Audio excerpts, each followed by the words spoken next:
Okay,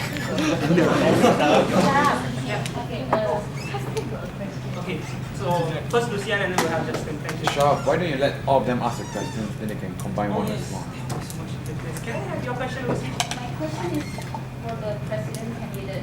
Briefly tell us how will you foresee your leadership to make Toastmasters better if you are to be elected? And can you tell us a little about your leadership style? Okay, Justin, can I have your question? What are the challenges?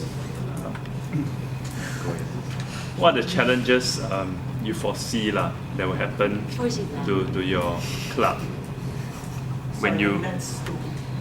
Okay, this is actually to everyone. What are the challenges do you see your club having? What are the challenges you see your club facing when you take on, let's say, if you become an ESCO, and how will you actually strive to overcome these challenges? Yeah, question for you, Sharath. Just now in your speech you mentioned about membership expansion. But I'm for one with reaching that have this philosophy in quality over quantity. So how are you going to juggle this issue? And also tell me one of the most urgent issues that you wish to address at this moment. Thank you.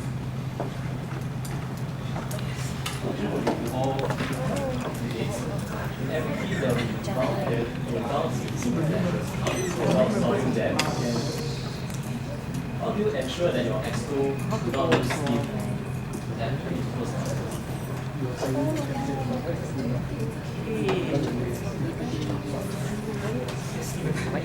This is in addition to this question, like how you convince the people, because this question is to you, Sharath. Yeah, we were talking about communicating effectively with everyone, and we were talking about the benefits of coming to Toastmasters is to network with people. So my question is, you must know that these are the people who need to improve, to learn how to network, to learn how to speak developers. But there are bound to be a group of people who say that I'm a great speaker in my school, in the debate game, and I have lots of network. My family are in one of the big fours. My father is a lawyer, etc. How are you going to convince this group of people instead of the other group? Yeah, this group is, I know it's a kind of sidetrack, it's more to a VPM question, but I think it's linked with this question as to how do you convince you have to have this vision, you have to anticipate like there is this group of people also. Yeah, that's all. Can I ask a question to Eric? This is regarding the role of the VPE, because knowing that there will be three roles for VPE instead of two in the past, so it means there will be additional role. So knowing that there's additional roles, shouldn't there be more responsibility as well? So what do you think you can actually afford additionally aside from the normal VPE role? So I'll just make a comment. I won't answer the question. Save time. It's just for the VPM and I think maybe for the president as well. Based on my knowledge, people join the club, they come and go. There was a time where we had very little members. I guess the urgency was to get people in. Now we have reached a stage where we have a comfortable number of members. I guess the comment I want to make is it a question about who exactly is your target audience that you want to attract? Who exactly is the students that you want to attract? Are you saying that your messages should appeal to everyone and anyone? Because if you do that, then who are you actually attracting? Because if you get people who just join in, come for one meeting and two meetings, come for one speech and then they don't come back again, is that something that you want to do? So I think, and it goes in line with the VP goals as you want to grow someone, but honestly, as a VPM, as a president, you need to really define who do you want to reach out to and whether these people are passionate about what you guys believe in. That's my comment. Yeah. My question is, if you strip away the communication bit, okay, and can you really distill and simplify for me, okay, what's the real purpose of this club? Okay, take away the communication bit, okay, let us know what you understand, what's the really fundamental basic of this club.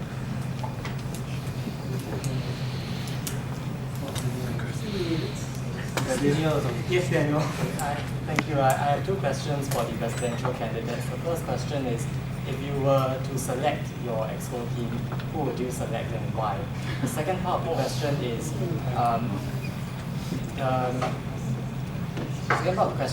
if your exco team fails you, it's a hypothetical question. If your EXO team fails you and they no longer exist tomorrow, what could you briefly share with us your working timeline for the next 6 months? All right. Since I have a lot of questions, a lot of time, I will not be answering all the questions. I will choose a few questions that I can answer, and I'll give you a very brief answer on that. First up, I think Lucy asked about the leadership style, and I believe for me, my leadership style is more of democracy.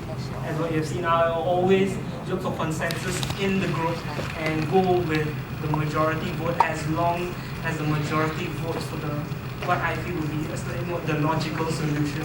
I mean, if the majority votes something that's completely illogical, obviously I'll try and get them to give better opinions. But my leadership style is I'll ask every single opinion of the exco. That's for me. Next up, some of the challenges that I foresee I will face and how will I overcome. Challenges will be definitely operational issues, which I foresee will happen. For example, speed slots. Another thing is the budget for this year has already been set to cater for 30 packs to a chapter meeting. They'll be meeting a lot more than 30 packs. So again, operational issues, how do I go about overcoming them would be, again, cost-cutting measures in part so as to cater for more people, and on top of it, trying to overcome the amount of speed slots by having more chapter meetings and things like that. So it's really the operational issues that I look will be a problem. Moving over, team clashes. For team clashes, even in the current exco, a lot of clashes, yes. It's something that happens in almost every team. You're bound to have clashes, you're bound to have a difference of opinion. You get over it. In the end, the ultimate aim is to work for the betterment of the club. And that is what we have been doing for the past 1 year, and that's how we plan to do. That's how I plan to go ahead. Just having a grudge between two individuals is not going to stop the team from moving forward. And that is what has happened with this exco, and that is what I promise will happen with the next exco if I am to be present. Moving on, more questions. For example, they ask quality versus quantity. I believe there is a very fine line between quality and quantity. I mean, it's something we have to strive for both. I mean, I can't just say I'm going to improve quality, so I'm going to stop recruitment, or I can't say, okay, I'm going to continue recruiting while not giving a damn about the quality. I believe with quantity, there comes quality as well. I believe by attracting a lot more members, there will be some of them who will have the kind of quality to inspire some of my other members. So I believe, I'm not going to stop recruiting just for the sake of quality. So is it 50-50 or? There's no proportion to this kind of thing. Yeah. Thank you. Okay, moving on. Daniel's question, who I select and why? There were 16 candidates, Daniel. All of them gave very good speeches. And I will not be giving specific names. And I believe that there's still an interview process to be done for all of the candidates, and only after that will I sit down with my exco again and look for consensus within my team and see who are the ones that the club exco themselves think can lead the team. And I will give my opinions, everyone will give their opinions, and that's how I will be selecting my exco. So with what names, what are the values that you're looking for? Passion. Passion for the club, love for the club, and treating the club like own family, because that's how I treated the club, and I believe that that's helped me a lot in giving back to this club. I spent a lot of time with this club and doing this club's affairs, and I believe that is what I'll be looking for in my future team members. Passion. One of the ex-members to this team, how would you bring them back?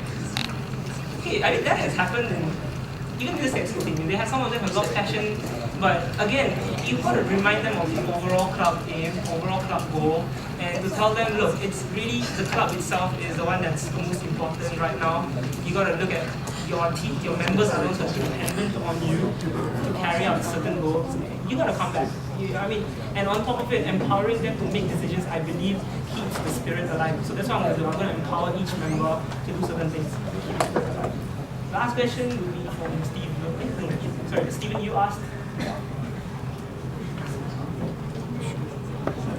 Yeah, I'm so sorry. Those are the speaker.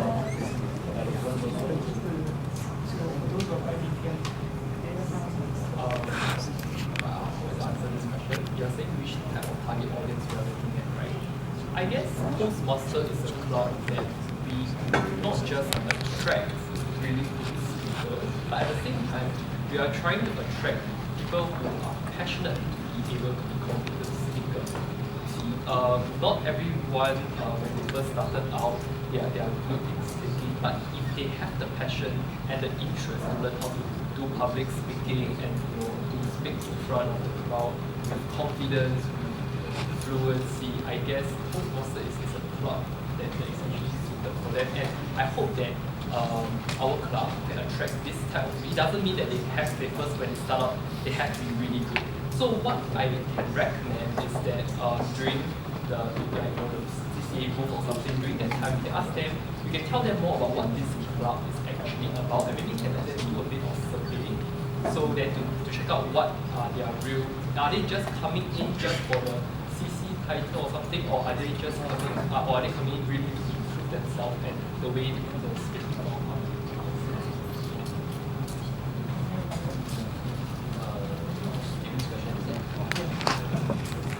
I would really target those that really have the interest and passion in public speaking and in self-improvement.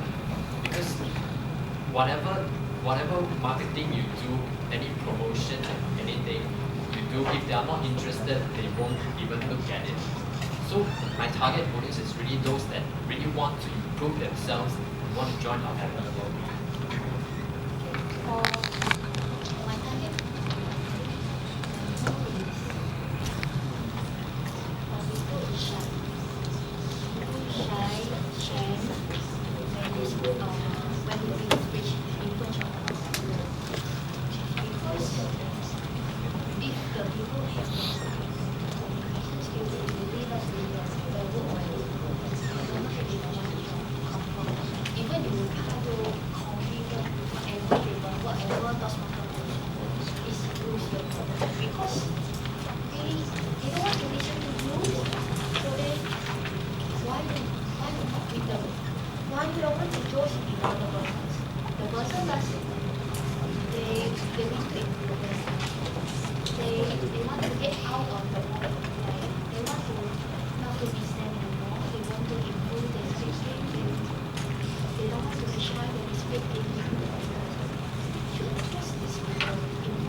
even they come to me, okay, I also will have confidence. But if that's people they join the hospital for 6 months, after 6 months they feel like they will disappoint. The reason why I confirm because I used to be in the hospital for PGs in the females, and I see a lot of people that they have a lot of variety characteristics that and a lot of purpose why they come to hospital. That's why I feel like if you told the person that very good, very simple, have a good background, find a lawyer, mother work in Big Four, or something like that. Sometimes they don't want to join, even you try. Thank you, Minta, so much. For again, Stephen's question as well. If somebody like that does come to this club, they have a reason why they walk through the door. I'm going to try and find out what's their reason. And I'm going to try and promote the club based on that reason. So yeah, that's my answer to you. And again, for the interest of time, I might not have answered all questions. For those of you who I have not answered, please look for me later. Rest of you, please take a seat. Thank you.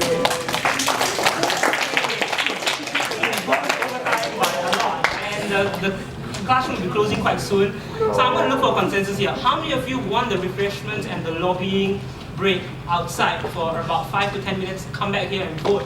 Or how many of you would rather just go down to voting? So who wants to for refreshments break?